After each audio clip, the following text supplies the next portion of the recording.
P Joseph, Andrews താഴത്തിൻ്റെ ആക്ഷേപം അങ്ങേറ്റം ഗൗരവതരമാണ്. അതിൽ PFI എന്ന സംഘടനയുടെ പേര് അദ്ദേഹം പരാമർശിക്കുന്നുണ്ട്. അങ്ങനെ അവർ ഇടപെട്ടു എന്ന കാര്യം ഒരു ഉദ്യോഗസ്ഥൻ പറഞ്ഞു എന്നതാണ് അദ്ദേഹത്തിന് കിട്ടിയ അറിവ് അദ്ദേഹം ഒരു ലേഖനത്തിൽ പങ്കുവയ്ക്കുന്നത്. ഈ സഭാ തർക്കത്തിൽ ഒരു PFI പോലെ ഒരു സംഘടന ഇടപെട്ടു എന്ന് പറയുന്നത് എന്ത് തെളിവുകളാണ് അദ്ദേഹം ഉണ്ടാവുക അദ്ദേഹത്തിന്? കാരണം ഇത് പുറത്തേക്ക് വരുമ്പോൾ ഇതുണ്ടാക്കാൻ പോകുന്ന കമ്മ്യൂണൽ സ്പ്ലിറ്റിൻ്റെ സാധ്യത, ഒരു തീപ്പൊരി വീണാൽ മതി അത് പൊട്ടിത്തെറിക്കും. അതാണ് കേരളത്തിൻ്റെ പൊതു സാഹചര്യം. നമുക്ക് മുന്നിൽ അനുഭവങ്ങൾ നിരവധി ഉണ്ട് താനും. അപ്പോൾ ഇത് ആ തരത്തിലുള്ള തെളിവുകൾ ശേഖരിച്ചുകൊണ്ടാണോ പറയുന്നത്? നമ്മൾ ഈ കാര്യത്തെ പറ്റി പറയുമ്പോൾ PFI മുസ്ലിം സമുദായത്തെ ഒന്നായി കാണരുത്. PFI ഈ രാജ്യത്തെ ഒരു നിരോധിത സംഘടനയാണ്. തീവ്രവാദപരമായ കാര്യങ്ങൾ നടത്തുന്നതിനും മറ്റു മതസ്ഥരിൽ സ്പ്ലിറ്റ് ഉണ്ടാക്കുന്നതിനും വേണ്ടി ഉണ്ടാക്കിയെടുത്ത പ്രത്യേകമായ അവരെ എതിർക്കുന്നവരെ കൊല്ലാൻ വരെയുള്ള പരിശീലനം നൽകിക്കൊണ്ടിരിക്കുന്ന ഒരു ഭീകര സംഘടന എന്ന് കേന്ദ്ര ഗവൺമെന്റ് മനസ്സിലാക്കിയതുകൊണ്ട് തന്നെ അതിനെ നിരോധിച്ച് അതിന്റെ നേതാക്കന്മാരെ ജയിലിട്ടിരിക്കുകയാണ്. അതുകൊണ്ട് അത് മുസ്ലിം സമുദായത്തിന് എതിരെ എന്ന് പറയുന്നതിന് തെറ്റാണ്. അങ്ങനെയല്ല. ഇത് PFI എന്ന് പറയാൻ കാരണം ഉണ്ടാക്കി തന്നെ നമുക്കറിയാം, 10 വർഷം മുമ്പ് ഫ്രാങ്കോ ബിഷപ്പിനെതിരെ ബലാത്സംഗ കുറ്റമായിട്ട് ബന്ധപ്പെട്ട കാര്യങ്ങൾ വന്നപ്പോഴത്തേക്കിന് ആ സമയത്ത് വഞ്ചിസ്കോർ ആരും മറന്നുപോയിട്ടില്ല. അവിടെ നിരവധി ആൾക്കാർ ഇവരുടെ PFIയുടെ കീഴിലുള്ള സ്കൂളുകളിൽ നിന്നും തട്ടം വിട്ടുകൊണ്ട് വരെ ആൾക്കാർ കൊച്ചു കുട്ടികളെ അടക്കം കൊണ്ടുവന്ന് അവിടെ സമരം നടത്തി നമുക്കറിയാം. അതായത് ഫ്രാങ്കോയെ അറസ്റ്റ് ചെയ്തില്ലെങ്കിൽ ഇവിടെ ആ സംസ്ഥാനമായിട്ട് ബന്ധപ്പെട്ട കാര്യമല്ലല്ലോ.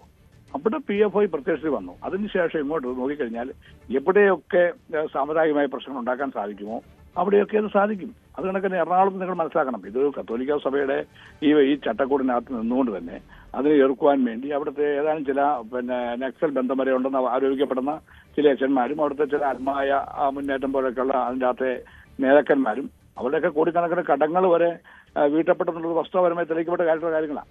അങ്ങനെയുള്ള ആൾക്കാർ അവിടെ പരസ്യമായി കത്തോലിക്ക സഭയ്ക്കെതിരെ യാതൊരു കാരണമില്ലാതെ ചില കുർബാനയുടെ പേരിലുള്ള തെറ്റൊക്കെ പറഞ്ഞ് നിസ്സാരമായ കാര്യങ്ങളുടെ പേരിൽ സ്ഥിരമായി പ്രക്ഷോഭങ്ങളുമായി മുമ്പോട്ട് വരുമ്പോൾ അതിനെ ന്യായമായി സംശയിക്കേണ്ടിയിരിക്കുന്ന ഒരു കാര്യമാണത്.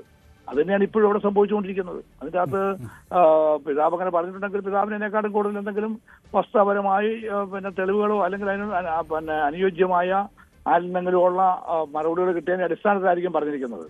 അതുകൊണ്ട് തന്നെ തള്ളിക്കളയേണ്ട കാര്യങ്ങളൊന്നുമില്ല. അതിൻ്റെ അത് വസ്തുതയുണ്ടോ എന്ന് അന്വേഷിക്കുക. ശരി, പി ജോസഫ്, ഒരു കാര്യം കൂടി. നമുക്കറിയാം, സഭയിലെ തർക്കം, ആ കുർബാന തർക്കത്തിനൊരു താൽക്കാലിക പരിഹാരമെങ്കിലും ഉണ്ടായി ഒരു വെടിനിർത്തലിൽ മുന്നോട്ട് പോകുന്ന കാലഘട്ടത്തിലാണ് ഇങ്ങനെ ഒരു പ്രസ്താവനയും ആക്ഷേപവും പുറത്തു വരുന്നത്. അൽമായ മുറ്റേറ്റം പോലെയുള്ള ഒരു വിമത നീക്കം നടത്തിയെന്ന് ആക്ഷേപിക്കുന്നവർക്ക് പിന്നിൽ വേറൊരു ഫണ്ടിങ് ഏജൻസി ഉണ്ടായിരുന്നു, വേറെ ഇടപെടലുണ്ടായി എന്ന് ഇപ്പോൾ തുറന്നു പറയുന്നത് ചുരുങ്ങിയ പക്ഷം സഭയിലെ തർക്കം ഒന്നുകൂടെ മൂർച്ഛിക്കാനല്ലേ ഇടവെക്കുകയുള്ളൂ.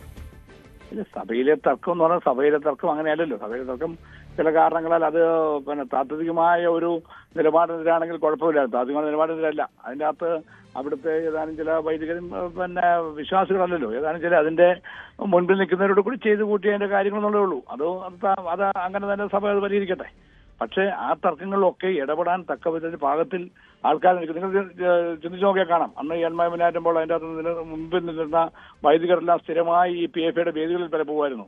ഓരോ കാര്യങ്ങളിൽ പോവുകയും അവർക്ക് വേണ്ടി അനുകൂലമായി പ്രസംഗിക്കുകയും അങ്ങനെ ആ രീതിയിലുള്ള ക്രൈസ്തവ വിശ്വാസത്തിന്റെ അടിസ്ഥാനത്തിൽ തന്നെ ചോദ്യം ചെയ്യുന്ന രീതിയിൽ നിലപാടുകൾ എടുക്കുകയൊക്കെ ഉണ്ടായി. അപ്പം അത് അങ്ങനെയൊക്കെ അതിനൊക്കെയുള്ള അവർക്ക് ധൈര്യം പറഞ്ഞെങ്കിൽ അതിൻ്റെയൊക്കെ പിന്നിൽ ആരെങ്കിലുമൊക്കെ ഉണ്ടാകണം. അത് ന്യായമായൊരു സംശയമാണ്. അതിനപ്പുറം ഒന്നും പോകേണ്ട കാര്യമില്ല. അതൊരു സമുദായ സ്പർദ്ധയ്ക്കുള്ള കാര്യമോ കമ്മ്യൂണൽ വയലൻസിന്റെ കാര്യമല്ല. മുസ്ലിം സമുദായം വേറെ, PFI വേറെ. ഇത് രണ്ടാണ്, രണ്ടും ഒന്നല്ല.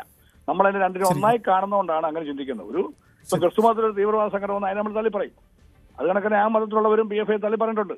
അതുകൊണ്ട് തന്നെ അതിനെ ഇതുമായിട്ട് ബന്ധപ്പെടുത്തുമ്പോഴത്തേക്ക് ലോകത്ത് മുഴുവൻ സംഭവിച്ചുകൊണ്ടിരിക്കുന്ന തീവ്രവാദപരമായ കാര്യങ്ങൾക്കകത്തെ ഒരു ഭാഗമാണിത്.